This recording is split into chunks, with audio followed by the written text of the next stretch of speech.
Hey everybody, Mara here, host of The Mara Show and founder of FemPower You and Financial Power You. Today I have a great guest here with me, and on The Mara Show we bring to you guests and experts in the areas of personal development, relationships, and business every week. We air live on Wednesdays at 11 a.m. Pacific right here on Google Hangouts. And as I said, I've got an exceptional guest here today, Scot Ferrell, a good friend of mine and really fascinating guy. I met him through CEO Space, and we had an immediate connection because we both have a fun and interesting look, and we saw each other and we said, boy, do we need to know each other. And so we've created a great relationship. He's had me out on his radio show in Atlanta, and I'm so excited to welcome him here to the Mara Show today. Welcome to the show, Scot. Thank you so much for letting me join you in the Cool Hair Club. The Cool Hair Club, I like it. Yeah, we're having a good time. So I wanted to jump in first and foremost and have you talk a little bit about your upbringing. You have a pretty interesting story of what you've been through, and I kind of want to talk through those different pieces of your upbringing so that people can understand how you got to the place where you are today. Where would you like me to start? Well, in the bio that was sent over, why don't we start as the child of violent alcoholics?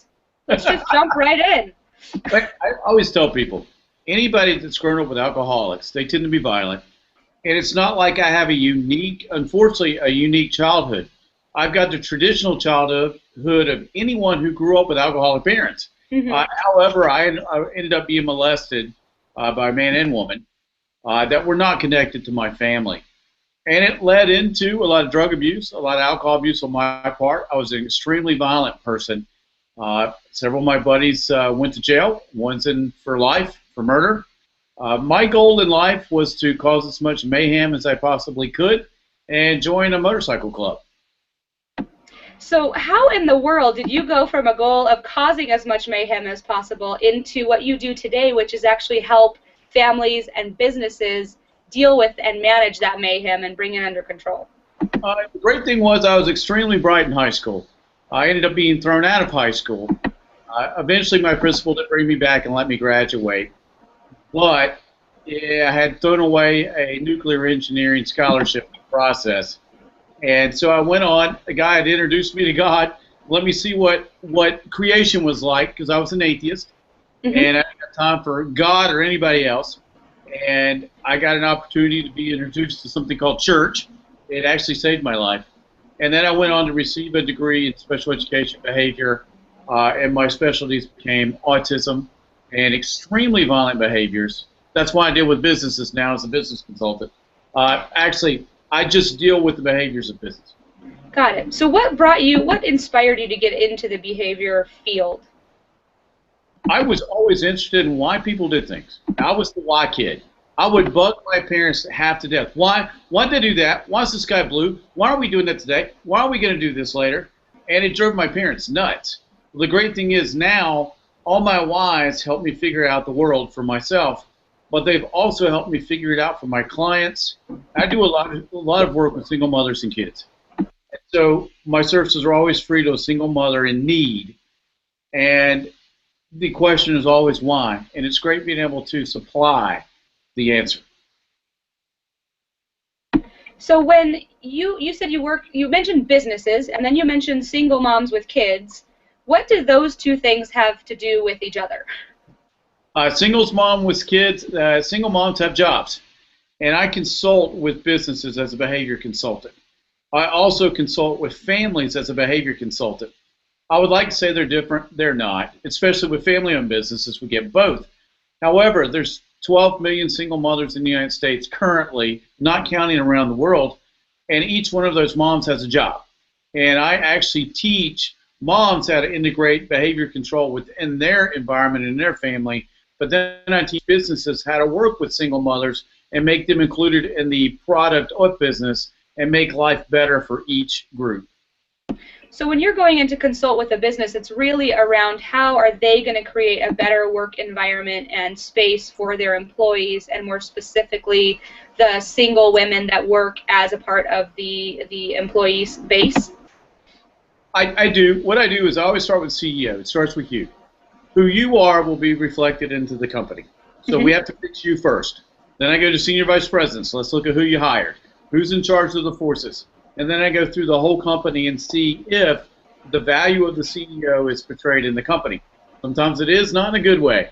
And then I actually examine atmosphere of the home, as far as the home office, harmony, atmosphere for the employees, atmosphere for the clients, and then I always add in a happy employee will take that happy experience home.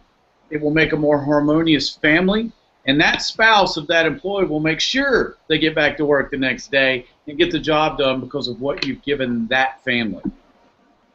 Got it. So when you're working with a business, you're kind of going top down and also looking at that culture. What about when you go to work with a mom, especially a single mom, and kids maybe with a behavior issue? Is your approach kind of similar, or how do you approach that situation? It's always the same. You start with mom first, because kids will model whatever the behavior that they see, or the behaviors they see of the adults that surround them. And then as in teaching, when I was teaching, you could always look at the kid and you already knew the parent. Or you can also look at the parent and you already know the kid. I start with mom, and then we address specific behavioral issues, and I write out a plan for everything. So when you're inside of a home, are you always working with single moms, or do you work in the area of relationships as well between husband and wife and how they relate to kids, or is that really your specialty, being in the world of single women? No, single moms are my heart. They're the ones I do as a charity, because I married a single mother with 2 kids. So that was my specialty. Actually, my specialty is families, either blended or traditional families, where a mom and dad are in the home, and then I work with the entire family, because that same structure is identical to a business. And the thing you do in the home, you identically do in a business. So what could you talk to? Let's say we had some single moms or some families that maybe are having some behavioral issues at home. Do you have any tips or ideas that you can give people as far as what they should be looking for or looking at to create more harmony at home? Yeah, start in the mirror. The first person you got to look at is yourself. I always tell people, why should your kids correct their behavior if you haven't taken the time to correct yours? And the fastest way to correct your own behavior is to know who you are personally. Who are you? So many people haven't taken the time to figure out, I was created for a reason. Why? What am I supposed to be doing in that limited amount of time that I'm here on earth? Let's start there. Because once you change your behaviors, the behaviors in the household will change. However, if there is a specific behavior that I need to address, it always comes back to, is the parent self-disciplined? If the parent is self-disciplined, the child will be. If the parent's not disciplined at all, don't ever expect the child to be. I ask moms and dads to look and go, examine your life first, figure out what are the things that you're not doing correctly in your own life and modeling to your kids, and then we can start. Got it. So you've written a book called What Men Don't Get About Women. So we've been talking a little bit about behavior issues maybe between kids and parents, but what about between the couples? And can you speak to a little bit about what it is that men really don't get? It's funny how it started. My attorney did it on a dare. We did it as a joke. He goes, why don't you start interviewing women?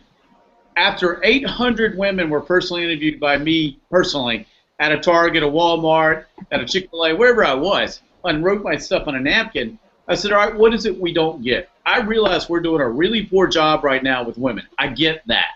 It's clear. You can see it on TV. You can hear it in songs. You can see it out in public. The number 3 thing was communication. We're doing a lousy job of communicating. I always try to tell guys, it's great that you got your point across, but do you know hers? And have you allowed to communicate anything? Do you tell her you love her? Does she feel it? Does she see it? Number 2 was appreciation. It is the little things of thank you. I always tell guys, if you'll start when you leave first thing in the morning, if you'll start with thank you. I love you. Thank you for being who you are. As soon as you come back in the door, thank you. I love you. Thank you for being who you are. But number 1 was respect, and here was the respect. When you are out with a woman, will you please tell the world how special she is and how wonderful she is? And will you please praise her? Because what I've seen in a pattern behavior is men are really good about cutting their wives or their girlfriends down in public. No, no, no, no, no. You build her up. When I'm with my wife, I tell the entire world how beautiful she is, how special she is, and all the great things she does in the business world. So is that the one thing that women want immediately from their husband or boyfriend, or is there something else that you would say would be that one thing that if a guy was getting into a new relationship and he could provide that for the woman of his dreams, what would that be? Well, most men will say money. It's not even in the top 10. I came in with a preconceived notion that it was affection. It wasn't. Number one, regardless of age, from 7 to 70. I was interviewing 7-year-olds. If you're on the playground, what do you want the boy to do? And then 70-year-olds, it was respect. Mm. And it was how they wanted to receive the respect. But the number one thing was praise.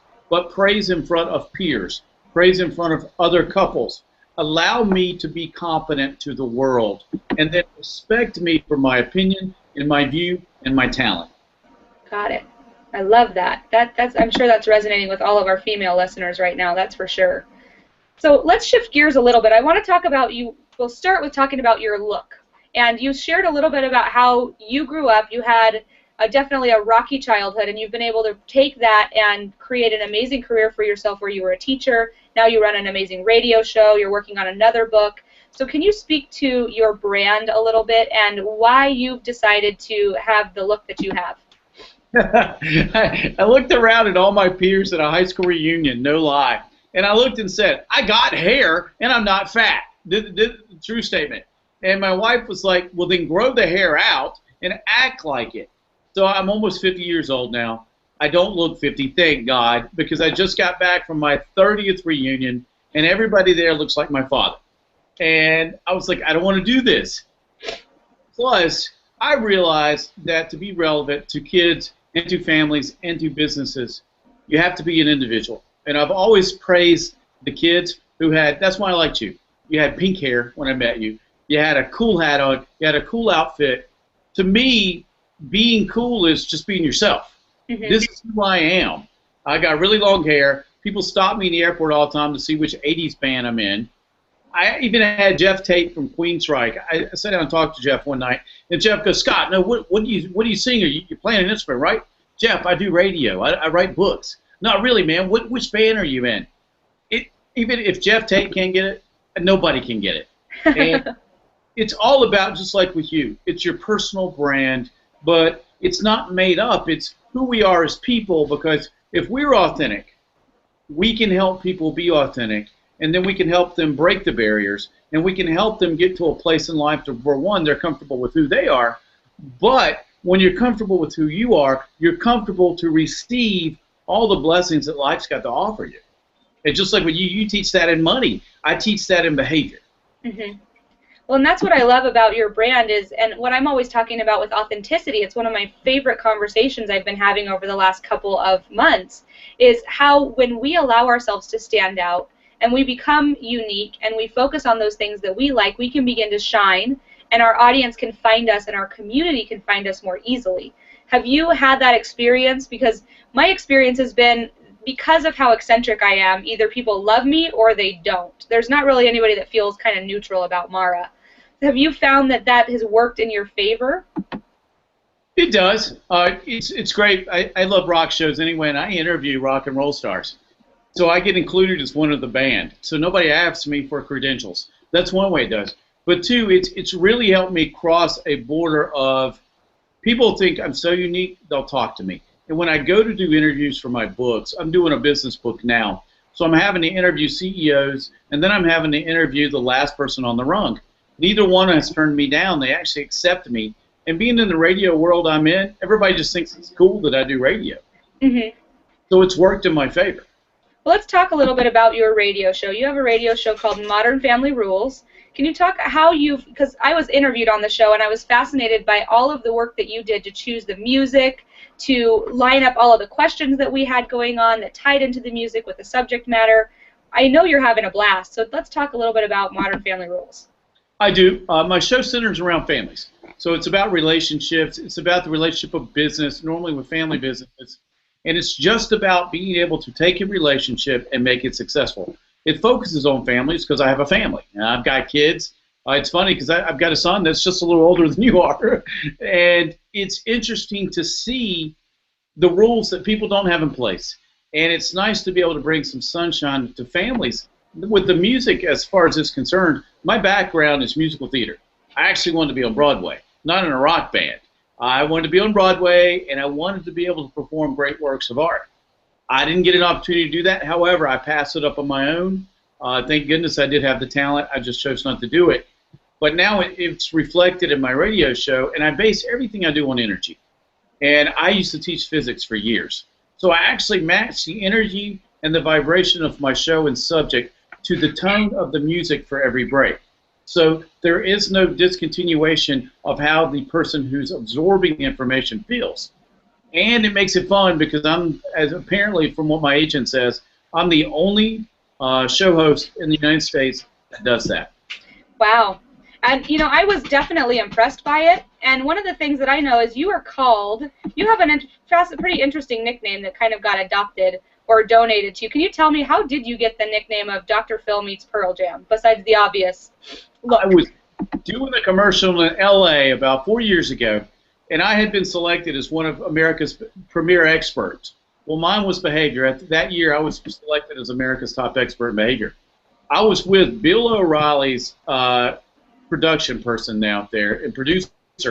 He was doing it, and he looked at me. He goes, "You're like Dr. Phil meets Pearl Jam. You're the best of behavior and the psychological world, but at the same time, you look like a rock star. And one of my favorite groups is Pearl Jam." Oh, so perfect. That's how he kind of branded me, gave me that moniker. Very cool. And on the show, what are some of the interesting guests that you bring on? Because even though the show is airing in Atlanta, people can listen to it all over the country, right? They can. We are syndicated. You can go to my website, scotferrell.com. That's 1T. But like yourself, you are unique, but you're also an expert in your field. Mm-hmm. I will only interview experts. Some of my coolest guests, one of my buddies is Thomas Baylor. You may not know his name, but you know his music. He arranged all of Michael Jackson's music. He wrote She Was My Life. He wrote the theme song for Laverne and Shirley. He wrote the Monkees. The Partridge Family was he and his brother. They were the actual voices for the Partridge Family. He did We Are the World. Aaron Saxon. Aaron was the right-hand girl and producer for The Rosie Show, Barbara Walters, The View, you name it. The cool thing is Brian Head Welsh is coming on the show. You would know him as the magical lead guitarist for Korn. Wow. People want to be on my show because they want to talk about their families. And so if you're a rock musician, I talk about your position as a father, as a husband, as a role model, and we don't specifically talk about your career. Mm-hmm. So when you're talking to some of these rock stars and different guests that you bring in, they're talking about their families. What's some of the interesting things or tools or skills that you've learned from them that are really working for them, even though they might be living their life in the limelight? The really cool thing is they know who they are. Again, it comes back to authenticity. Yep. They, like Thomas went on to be a mega world star. Thomas's father always told him, be yourself and follow the music and love the music. And that was something I learned from Donny Osmond in talking with him. Donny said that Peter Gabriel had told him, it's always going to be what's in your heart, and it's always going to be about the music. And he told me that story, and then Thomas told me the same story, and then Erin told me the same story that her father had expressed. And they always want their children to know that their purpose is unique to them, and it's okay if they want to blaze a new trail and they want to follow what they love.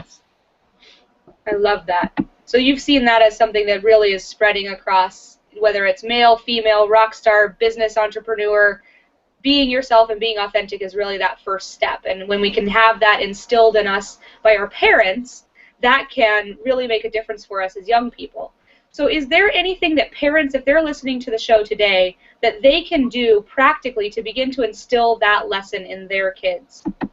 As I always say, it starts with them or it starts with you. You got to know yours. Kids, you can't feed kids a lie. They know. Mm-hmm. You and I were both children at one time. We knew when we were getting a line and it wasn't true from our parents. So it starts with you. Go ahead, take this time, it's okay, and figure out who you are, what you want to do when you grow up, and then go after it. It's not that hard. I got a new product coming out for married couples to do this together and for families. But just take a piece of paper and go, I want to be when I grow up. Seriously, though, these are things I love. These are things I'm passionate about. You and I were able to do that, find what we were passionate about, and pursue it. Mm-hmm. Mom and dad have to be the role model. Kids will not do this if their mom and dad don't lead the trail first. With our son, I told my oldest and my youngest, you don't do what I did. Do what you feel led to do, what you're good at, and what you love, and what you want to do every single day of the rest of your life. I watched my father die at an early age of cancer, My father never enjoyed his professional career. I made my mind up that day to make sure every single day I got out of bed, there was a reason, and that reason was I'm doing what I was created to do. I'm passionate about it. I love it, and I bless other people. So for a period of time, you had a great career as a teacher and recently decided to transition out to pursue something new. So can you speak a little bit to the evolution? Because what I've found is you might start with something that you're passionate about and then new opportunities present itself. So what kind of mindset does somebody need to bring to the table to be able to allow those transitions to happen throughout their life? Be open. I had always been a teacher. I got to study under the best autism gentleman in the world, and I became his protege, and now I'm one of the best. But something was missing, and I was a high school basketball coach for many years. I had a player get ill. It's still difficult to talk about, but he was like a son to me. And when I had to do his eulogy in his funeral, and I laid him down, and I laid down my career that day in basketball. And I said, there's more to this. There's more than just 13 kids on a bench. And I made my mind up. At the time, I had an illness that they said was incurable. And the problem was I was probably going to die. And I made up my mind to change careers, stay with kids somehow, and stay as a teacher, save my own life, and cure the illness. I've done all four. Wow. Fast forward 14 years later, all those things are gone. I get up every single day. I'm a nationally syndicated radio show host. I do TV and radio. I'm on book 6. I've got 1 bestseller, all because I made a decision one night not to die a young man and to make a difference in the world for other people. And so the open mindset was, I am open to anything that uses my gifts, which are teaching, that I can go out and bless as many human beings as I can, as fast as I can, throughout my lifetime. I love that perspective that you bring, and I appreciate you sharing that story and being open to talk about that, because I think for a lot of us, it sometimes takes a shock to the system in some way for us to really make that commitment or make a new commitment to ourselves. And so you've said yes and been open to quite a few things, and I think your career is budding and changing because of that. We were talking a lot about how you work with families, and then you brought in the business consulting. You're working on a new business book. Can you talk a little bit about that? I went over why do we all hate rules? And I'm the tail end of the baby boomers. So we were the ones who decided we didn't want rules, we wanted Woodstock, we wanted peace, love, and sex. Well, we got all those things. Are we really that much happier? No. What did we really do? Well, there's always got to be a rule, but my question is why? Why is the rule in place? I was grew up on a farm, and I always ask people, before you tear the fence down, make sure there's a reason why that fence was up in the first place. Because we raised cows. The cows will get out. It's always a protection of some sort. Make sure what it is. But provide your own reasoning behind it. For business, one of the rules is you're the role model. So if you're the CEO, your company will always reflect who you are. That's your rule. You've got to understand that. You've got to be authentic. 2, you've got to allow your employees to be who they are.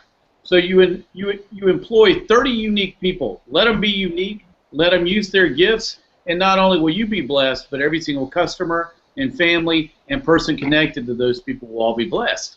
And that's how I outlined the book, because I do it strictly from a behavior standpoint, not feeling. I can only do it on what I observed, and I've observed to be successful. Mm-hmm. So when you speak about behavior, we probably should have started with this, but what does that really mean? What are you looking for when you walk into a company or you start talking to a family and you're looking at what's going on with their kids? What are the signs and symptoms and things that you're looking for? I just sit back. It's great because I get to sit back and see the show, so to speak. It is like going to a Broadway show and watching it unfold. I get to observe how people interact. I get to observe how people communicate. I observe their habitual habits, and I get to observe it in a natural habitat because they don't feel threatened by me. So they don't change the way they act, which is really cool. And I'll sit with a piece of paper and I just write things down. When I go into a business, I just observe. I don't talk to anyone. They make up some title of who I am. And then I go through and talk to the senior VPs or whoever I've got to talk to, and they're very authentic with what's going on. And then I take it and go, what's your objective? What was your mission? What was your vision for the company? Well, we're not even close. And then I'll sit down with a family, same thing. What did you want out of this family when you began? Okay, we're not even close. But here's how we do it, and here's who you really are, and here's how we put all these things together to bring harmony in your life, your family life, and your business life. So on top of authenticity, which we've talked about being the #1 thing that as parents or as CEOs someone can bring to the table to really influence their family or their company culture, what are some of the other positive behaviors that you found really create that positive environment for the employees or for the children? It's oversimplified, but I always tell people, if you want people to understand you and listen to you and buy into your point of view, be nice. And what do I mean by be nice? Listen to them. I always tell salespeople, they don't care what you're selling until they've got a need for it. Did you ask them? When your customer came in the door, did you say hello? Did you say thank you so much for being here today? When you walked in as the CEO, do your employees run and hide like cockroaches with the lights on? Or do they eagerly look for your embrace? Good morning, how are you? Thank you so much for being here. Do people feel a general welcomeness when you walk in, or do they feel the black cloud of the Grim Reaper when you walk in and they run for cover? Which one is it? Mm-hmm. It's not so hard to be that successful in business if you do what's right by people. Be nice to them. Treat them fairly. Cut them a fair deal. Everybody's got to make money in business, but is it a win-win for everyone? But at the end of the day, as the CEO, are you the role model for every single thing that you ask from your employees? I love that. And you could really turn that around and say the same thing in home as well. You know, be nice. Create an environment where your kids can ask questions. What are some of the things? Let's talk about that in a family perspective. How does be nice apply as a parent? The key with this is you've got to discipline yourself. You've got to discipline your kids. That's not what I'm talking about. But do your kids know how much you love them? I talk to so many fathers and husbands. I told her I loved her when I married her. Yeah, but today you should probably try to set a record for how many times she hears it. And I always tell guys, this is a job interview on a daily basis. Make sure that it's your resume that she wants to see at the end of the day and every day when she wakes up, and that she would 100% hire you. I always tell my wife, I have to show her, she's got to hear it, she's got to see it text, and she's got to feel it. That means I hug her as many times as I can. I kiss her as much as I can. I tell her and everybody how much I love her. I talk about it on the radio all the time. And then I show her. I was the guy who said, I don't do needy. So if you got needy on your mind, I can't date you. I text this woman about 20, 25 times a day. I bug her to death telling her how much I love her and how much I care about her, because I understand you've got to do that. And with our son, God bless him, I used to hug him too much. Then I thought I hugged him too much. But do they understand at the end of the day, regardless of what happens, that you love them and that your entire world is comprised of your love for them and what you have as a gift together? That's an amazing perspective on how to look at parenting, even when the times get tough. Really making sure that they always know that they're loved, and whether that's your spouse or your children. Oh, yeah. Perfect. Well, as we wrap up, I wanted to find out, one of the things that we always do on the Mara Show, for those of you that might be just joining us or haven't seen many of our episodes yet, I always ask our guests who specialize in the area of personal development, business, and relationships to give something away as a way for them to get in touch. And so one of the things that Scott has that he provides is a really cool Rockstar Minute. And so can you tell us a little bit about what you give away as far as your video series, Scott, and where people, and then I'll tell people where they can go to get it. When I do the Rockstar Minute, I always take a minute, and it's no more than a minute, and I talk about a specific area that you can use to increase whatever it is you want in your life. But so many times it's just a blessing, and the blessing's not really money, it's more of what you can receive and what you can give. If they can go to my website, scotferrell.com. Let me spell it. My mom and dad couldn't spell. SCOTFERRELL.com. Also, if they'll send me an email, and it'll have in the tagline, The Mara Show, they'll get a free e-copy of What Men Don't Get About Women. Just a way as my saying, thanks for listening to me. Great. So let me just recap that. One of the easiest ways that you can get the Rockstar Minute is to head over to themarashow.com/archives. Right underneath this video, you'll be able to click a button that will take you to Scott's website, or you can head to Scot Ferrell 1T, scotferrell.com, and then you can also send him an email from his contact page, and he'll go ahead and make sure he sends you a copy of his ebook. And one of the things that I love to do to wrap up is just to find out, do you have a specific book or quote that you would like to share with the audience that you've read or found to be inspiring for you? It's funny. I read a book and I got to meet the man. He was always my hero. He was the state championship football coach.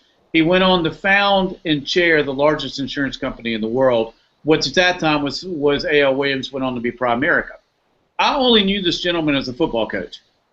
He shook my hand, he gave me one of his books, and he signed it. And he told me one time, he goes, "You're the best speaker I've ever heard." I said, "Coach, I've heard your halftime speeches." He goes, "I can't even compete." And he told me, he goes, "All you can be is all you can be, and that's good enough. But get up every single day, give it the best you can. At the end of the day, lay down and understand with peace that you can go to sleep knowing that you gave it everything you had." Awesome. And that stayed with me for the last 20 years. Yeah, and I definitely see you as your career is continuing to bud, and there's some really exciting stuff coming down the pike, that you're always going to be doing that. You're always going to be laying your head down at the end of the day and saying, okay, today I did a great job. So I want to commend you and thank you for being here with us and spending your time with us. I want to thank all of the viewers for the Mara Show. For those of you that might be new, we air every Wednesday at 11 a.m. Pacific time, and we bring experts in the area of personal development, business, and relationships. I'm Mara. I thank you so much for being here, and thanks for joining us, Scott. Give everybody a wave. All right. Bye, guys. Thank you so much for being part of the show today. All right. Have a great day, everybody, and we'll see you next time. Bye.